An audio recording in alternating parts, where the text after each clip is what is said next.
so all the housekeeping functions and the hall sensor and stuff, and then the main power. So the motor is a brushless permanent magnet motor. It has 3 phases, so it takes 3 wires instead of the regular 2 wires. Right here is a temperature sensor. There's actually 2 of them.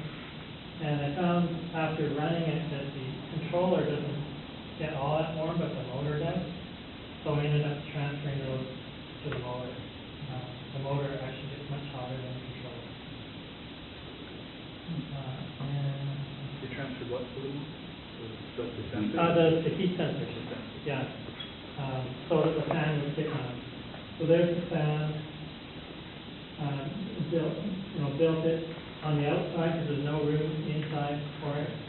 And then maybe ports, and I sort of played around to make sure that the airflow was really good, but the problem with it is that water can splash up into there, so one of the modifications I'm going to do is put some louvers in so that if water splashes up, it hits the louvers instead of going right into the water. You use something like my snorkel has a little mechanism. It's not a ball, it's just a mechanism, so if the water comes over the top, it basically sheds over top of the snorkel. Right, yeah. So unless you're submerged, really no water comes down the snorkel at all. Yeah, I think if I did this again, I would probably just put like a flat louver instead of these big ugly things on there. It's kind of, I call it the Frankenstein motor. Yeah, it looks like Darth Vader or something. Iron Father or If you look at an ATV, they have air box. They submerge, so you still get air and then the water will come out. Right, and they're like, yeah, I remember the ATV had it, I can't remember what it did. It's like a Submerged it completely and the water just came out and there's enough air that it just keeps driving. right, yeah. We actually ended up putting a skirt around the motor, which kind of solved most of the issue of splashing. Okay, so this is where the propeller attaches. This motor came, the outboard came with an 8-inch propeller. And basically from looking at the torpedo motor, I knew that an 8-inch propeller would not be big enough. One of the things with electric is you're trying for efficiency, and a big propeller turning slowly is much better than a small propeller turning quickly. So we went from an 8-inch to a 12-inch propeller, and had to extend with big for better steering and also to protect the bigger propeller. So basically cut this metal out here, so there it is cut out, and there's a much bigger piece that's welded in. And there it is, filling up the little swimming pool there for a test. So you actually had enough room, that motor had an 8-inch propeller, to go to a 12-inch diameter, 10-inch diameter? No, and didn't have enough room. Okay. So there was a cavitation plate that went through here. Yep. Basically, the cavitation plate is like a flat plate that goes above the propeller to keep air from getting sucked down into the propeller. Right. And I noticed that the torpedo motor does not have a cavitation plate. Right. So I took a chance that we wouldn't need one, and I had to cut it off anyway to fit the propeller on there. Sure. If you have an exposed rotating top, you don't have cavitation. Right. Presumably, yeah. And to fit this propeller on, I had to have a sleeve made up by a machinist because it's totally different than the original propeller. So that was like a $230 little project. And the machinist who was interested in that actually happened. So there it is, running in the backyard at about 2,000 watts. Just to make sure that nothing is going to fall apart before we put it on the water. And finally, the finished product going out. So with the bigger truck, you don't find any problems with like the gears and stuff like that not having enough strength for the extra torque that's going to be there, or anything like that? So far, so good. Right. I'm assuming that they're pretty tough. I mean, the motor is 6 horsepower, and the original was 9.9 horsepower. Yep. So there probably is more torque than the original motor, but the problem. Well, no, there's another interesting feature with the internal combustion engine, is they have a power stroke 4 cycle. 180 degrees out of every 720, and so that power stroke has much higher force. When you go to a 3-phase AC or DC brushless machine, the torque is constant throughout 360 degrees. So the forces are actually quite a bit lower if you think of it that way. Okay. Yeah. Having said that, this is actually very torquey. Like, if you nail the throttle, your passenger better be sitting down, or you can end up in a drink. Like, it really goes. Now it doesn't go that fast. It goes about 9.5 knots maximum, but it gets there really fast. Gets to that speed and stuff. So this is a deep cove. There it is, sitting at the dock. We quickly found out that the motor mount, basically the front of the motor mount was hitting waves, so it's a little too low, and we ended up finding a piece of plywood in the parking lot and strapping it to the bottom to deflect the waves so that we could at least get it to its home. So there it is. I've got some movies. I think that's the end of the picture. Okay, so here's just a really basic calculation of range. So that's your speed in knots. So a nautical mile is about 1.15 miles per hour, or about 1.8 kilometers per hour. So 9 knots is about 18 kilometers an hour, or 9.5 knots. And you notice there's a mean in this curve, which is really interesting. Basically, when you're looking at a displacement hull, there's a rule that the longer the hull is, the faster it'll go without creating a big wave. Yeah, the square of the length of the hull divided by multiplied by 4. Right.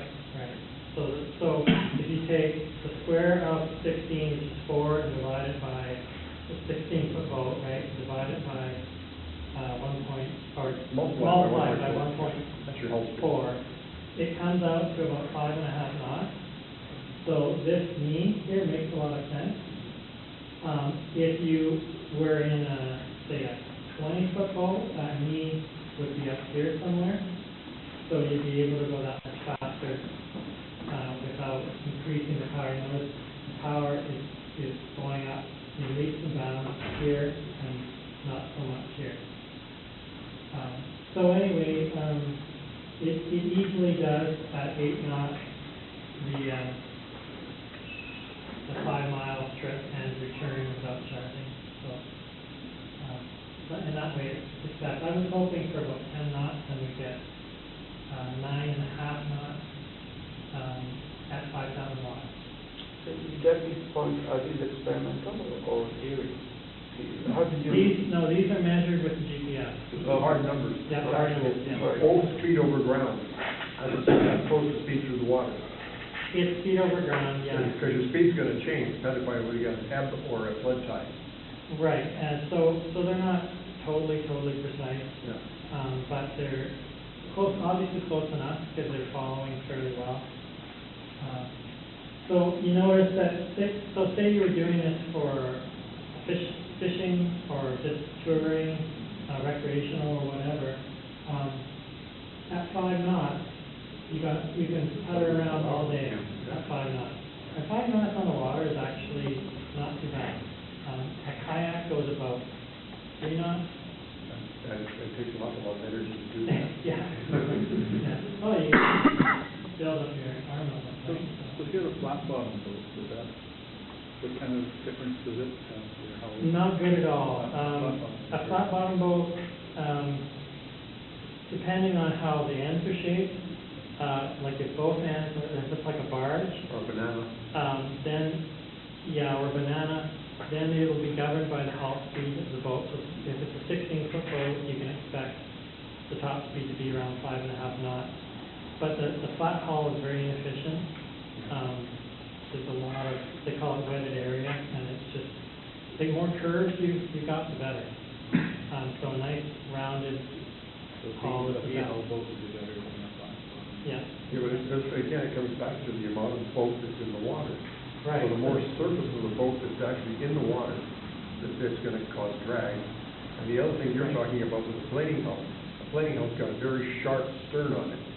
So you're going to have a very quick exit from the water. And the water's going to tend to tumble home and back up in there. And that's going to cause a drag effect or slowing down. So almost any sort of fishing, aluminum fishing skiff, or even the inflatable boats are not going to be efficient electric boats at all.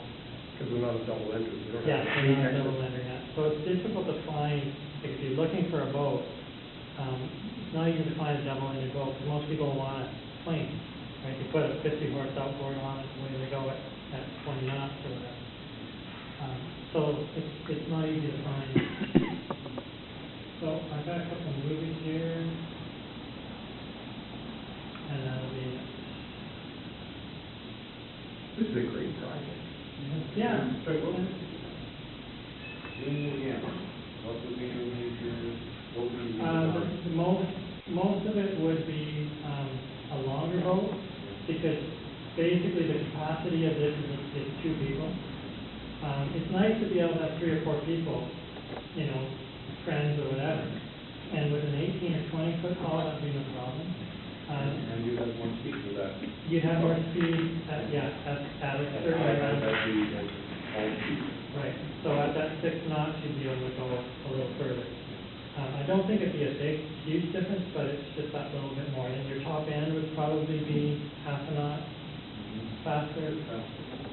Which explains why BC ferries can go so quickly, because the displacement hull is really long. Right, very long, yeah. So I'm not sure if 22 knots. this is going to work.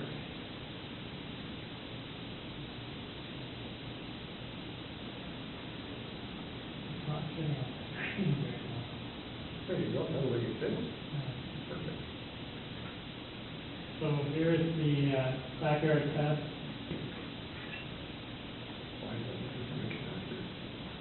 And you can see the park is starting to come apart. It didn't last the whole, I got a little bit of a flood by the end of it. You do your laundry there, yeah. Yeah. As long as you don't wear shredded shirt. What, did you measure the truss in pounds or whatever? Or? No, I didn't do anything like that. Apparently, the thrust matters for if you're trying to move a big boat, a big displacement boat, the thrust is important. But a small, light, easy to drive boat, the thrust doesn't make as much. It's not as important as some other factors, and I'm not totally up to speed on that. But if you wanted to compare it to a Minn Kota trolling motor, then measuring the thrust would be probably the way to do You it. Right? tie the boat to the dock and put a lift scale on it. Right. Okay. So the other challenge, of course, is that a Minn Kota wouldn't produce as much power as would it? No, Minn Kota makes about 4 horse. Right? That's their top Right. motor, and it's $2,500. Yeah, it's really a trolling motor. Yes. Yeah. I mean, it wouldn't be a bad idea to put 2 motors on this.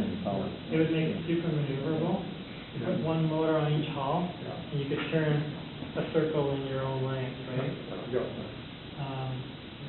but it would inevitably cost you more money. And this is supposed to be a cheap project. So right now, we're looking at about $5,000, pretty close to it. About $10,000.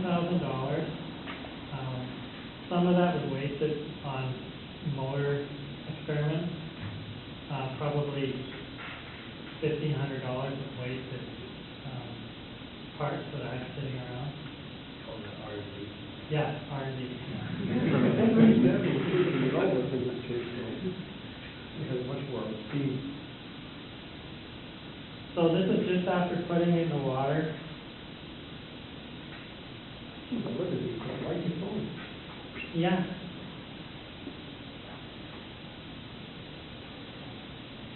And it turned quite well. There was some concern that it wouldn't turn very well, but it does turn just fine with the bigger prop and the bigger keg.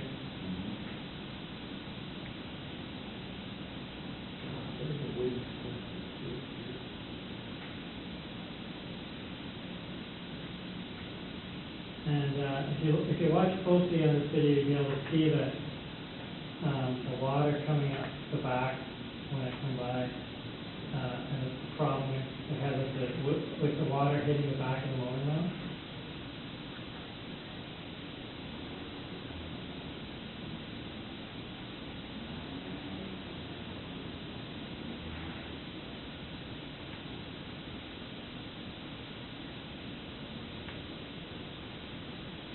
So there's a lot of splashing going on back there. One of the problems with the motor is a little slow in the water. So did you raise the motor up a little? Yeah, so raise the motor up a bit, and actually the motor mount I put on ready rods, so I could just raise it up So fairly you easily. drive it back up and down. Right, yeah. Just so you got spot And one. the problem with this boat is that when you're sitting in the water, it looks fine, and you get on it, and it makes down quite a bit, right? Depending upon who gets on it. Yeah, exactly, yeah. How many, some kind of power trim on that? Yeah, power trim, there we go. Yeah, power trim. Another $2,000. So that's your next project, power trim for the motor? You know what, given its use, it would be, like, I thought it would be important to have some sort of a tilt, Yeah. but it doesn't need it. It would if you were taking it up on beaches and stuff, but it goes to warts all the time. Right. So you've got a beautiful calm day today. Yeah, that was December, if you can believe it. It was sunny and calm. So what's it like when you get about a 2 or 3 foot chop? We haven't had that opportunity yet. I'll be very interested. One of the reasons that the motor is so far forward of the back of the boat is because of the worry that in chop that the motor would come out of the water. Yeah. So the further to the center the motor is, Yeah. The more stable it is. the more likely it will stay in the water. Do you have a long shaft? No, it was a short shaft. Okay, do you remember how high the motor bracket was above the water? The top of the motor bracket where it hangs over the fence? Yeah, not offhand, Tom. It's like a I can get that for you. Foot 10, 14, 16 inches? So your I'd next, just be guessing, yeah. so your next project is to look for a motor that's got a long shaft on it. It's not really a problem. What we ended up doing is, around here, Yeah. in that area, you put a skirt Yeah. with a little hole in it Yeah. that the leg goes through, Gotcha. and it solves the splashing problem for the most part. One thing I would recommend, like the donor motor, I got from a marine place, it cost me $150. Mm-hmm. It's one of those things, it's like building an electric car. Yeah. Get a good donor. Make sure it's not rusty and whatever. Spend an extra $100 on a really good donor, because you're gonna put a lot of work into it. So you might as well have something that's not corroded, that's not broken in some other way, that's in good condition, right?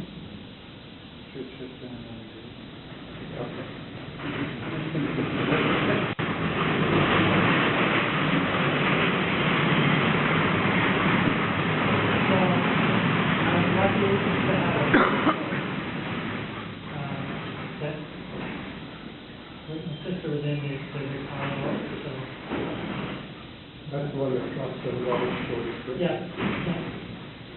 You can see the powerhouse in the distance there. Yeah. So, yeah, you can see quite a bit of spray coming up around the motor there. That's about 7.5, 8 knots, something like that. You haven't tried putting on an anti-cavitation plate back in? It doesn't seem to need it, Don. Just know, would that stop some of the spray, or is that more for the motor No, bracket? it's because the motor is actually, there's a wider part of the motor. Yeah. It's actually in the water. So a longer shaft wouldn't have the wider part of the motor in the water. Yeah, a longer shaft would certainly help. You can see there Yeah. that the water is hitting the Piece of plate. plywood, yeah. Yeah, there's the piece of plywood, yeah. Yeah. So what's going to replace that piece of plywood is, well, it's going to narrow the motor mount down to only what's really necessary instead of having it so wide. Right. And then I'm going to put a sort of a fairing that kind of goes like this, you know, and it's so water that comes up kind of furled off of it. So you get a little cathedral hall. Yeah, a little tiny, just a thing about this long that, you know, is a little fairing. So what was the commute time? What's that? What's the commute time? What 40 minutes?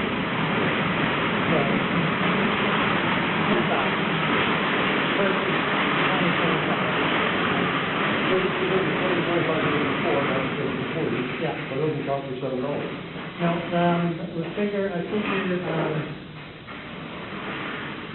somewhere around each way, 15 or 20 cents, Yeah. right? She got it Marina, does she? Yeah, and they do have power at the marina, but they don't need to charge, they can turn around and come back. But, okay, so the last question is the infrastructure question. If you were to plug it in the marina, would somebody say something? Or? The only issue that the marina has is whether or not the plug is close to their berth, because they don't want extension cords running around the wharf. Right. People generally will plug in space heaters on their boat. Right.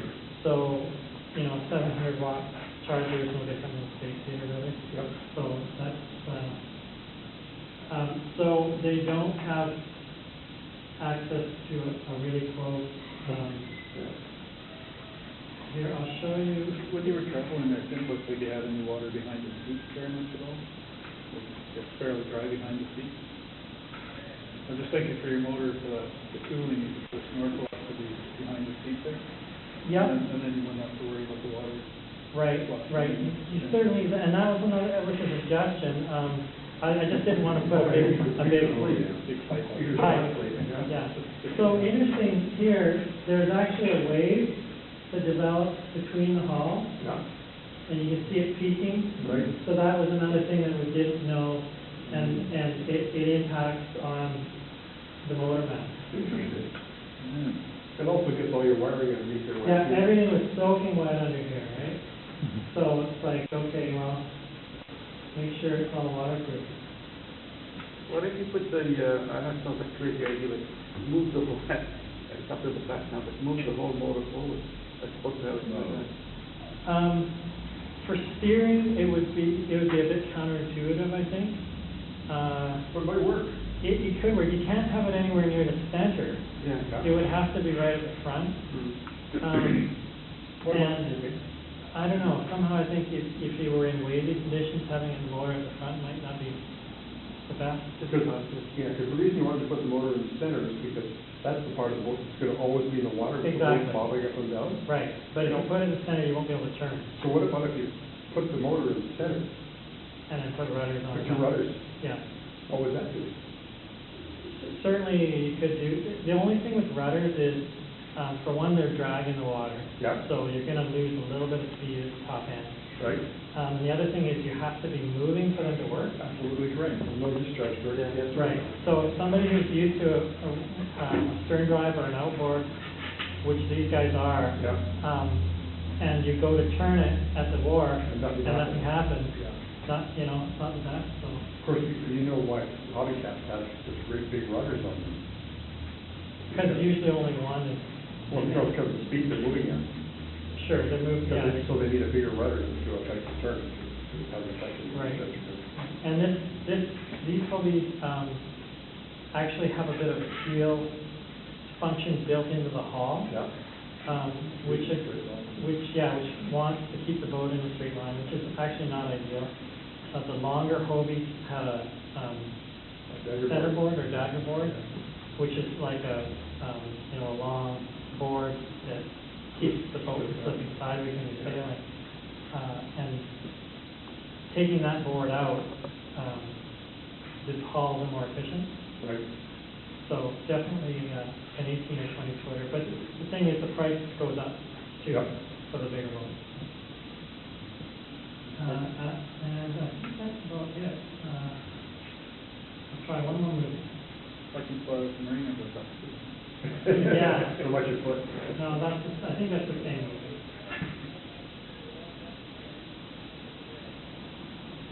So she's been running it how long now? Well, it went up in December. So there's a cycle analyst, you can see the voltage and amperage. So that's 2,700 watts, 54 amps. They haven't been running it very much because the weather, it's an open boat. It doesn't take long before you're chilled to the bone, right? Soaking wet. Yeah.